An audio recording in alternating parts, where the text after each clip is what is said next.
Hello everyone, my name is Lu, and today I'll talk about my project, Exchange Rate Forecasting and News Sentiment Dashboard. This project tries to answer two questions. The first one is how we use past data to predict the Canadian dollar exchange rate. And second one is can we use news to understand or change our predictions? We know that exchange rate doesn't only change because of mass or data, they also change because of news, like economic report, political changes. So I built three main parts in this project. The first one is a machine learning model to predict the exchange rate using past price trends. A second is a system to collect news and check if it's positive or negative. The last one is a dashboard that shows everything in one place and let the user explore predictions and news impact. To predict the exchange rate, I use real data from Bank of Canada. I use four common technical indicators from financial analysis. The first one is a 30 days moving average, which can smooth out short-term fluctuations. And also I use 30 days exponential moving average, which will put more weight on recent price. And third one I use is the 14 days relative strength index. It can measure price momentum to detect overbought or oversold conditions. And last one I use is the moving average convergence divergence. It can track trends and momentum. This become the input for my machine learning models. I test four types of models, which are linear regression, random forest regressor, support vector regressor, and the gradient boosting regressor. I split the data into a training set, which is 80%, and a test set, which is 20%. Then I use three scores to check how good the models are, which are mean absolute error, root mean squared error, and coefficient of determination. So this is a result of the evaluation of four models. As we can see, the linear regression and random forest perform very well, which has R square very close to 1. But SVR didn't do well, maybe because it need better tuning or more preprocessing. Next, I want to understand how news affect exchange rate. I created a web scraper to go to Yahoo Finance and find the top 10 news stories about the Canadian dollar. Then I use two tools. The first one is the weather. This checks if news is positive, neutral, or negative, and give a score between -1 and 1. The second tools I use is the text summarizer. This makes long articles short and easy to understand. So each news article, I'll get a sentiment label, a score from -1 to +1, and a short summary and an important score, which I use to show how much the news might affect the price. Then I save all the result in a CSV file named Output Canadian Dollar News Analysis, so I can use in later in the dashboard. And part 4 is the dashboard. To show everything clearly, I made a dashboard using Streamlit. The dashboard has three main parts. Section A is the model result. So it displays a table with evaluation metrics for each of the four models.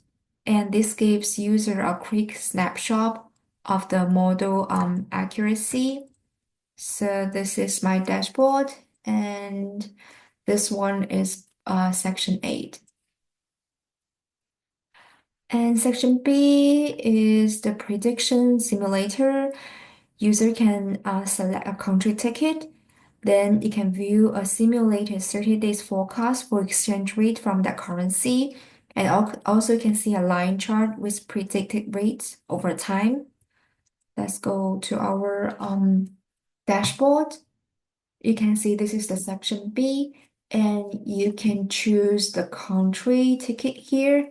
If I want to change it to like Australian dollars, just click AUD and yeah, and it will show up the AUD exchange rate prediction. Go back to our PPT, and this section is designed to allow exploration of exchange rate behavior per region. And section C is the news impact.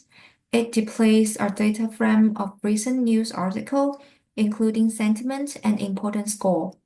User can either can enter a specific article title, then dashboard, then calculate and estimate impact on the forecast by adding a weighted score to the predictive curve. And also there will be a new chart shows the original vs the adjusted forecast, help the user visualize how news might shift the market expectation. Let's go to our dashboard, section C. Yeah, this is the table of the news, and here is the sentiment score and the importance score. If you want to know, for example, this one, if you want to know how this will impact the price of exchange rate, you can copy it here, then press enter. Then you can see it will tell you that the sentiment is negative 4.588, the importance score is negative 3.2116, and the estimate impact on exchange rate prediction will be this one, and will show a line chart here. You can see the blue line is the original AUD exchange rate prediction, and the yellow dash line is what we're thinking the impact of this news to the exchange rate. So this final section simulate the real-world effect on media narratives on financial market is in a controlled and interpretable way. And what I learned from this project is this project taught me a great idea about how feature engineering from time series forecasting and the power and limitation of different machine learning models, and how to use sentiment analysis to enrich the numerical models. And also the fragility of scraping live data. Even minor changes to the website structure can break the pipeline. And also the limitation is some article cannot be read because of they are behind the paywall. And the key limitation is that the section B prediction are simulated. So in the future interactions, I would like to connect the trend models to live feed so that the prediction can be updated in real time. To summarize, I think machine learning can accurately predict currency exchange rate using engineered indicators, and the news sentiment can be qualified and meaningfully connected to model outcomes. The Streamlit dashboard make this insight accessible to any user, not just the data scientist. And in the future, I would like to use live data APIs for forecasting instead of simulated values. And also I want to add some microeconomic indicators like the inflations or interest rate. And also I want to track the sentiment over time to build a long-term sentiment index. That's all for my presentation. Thank you for listening.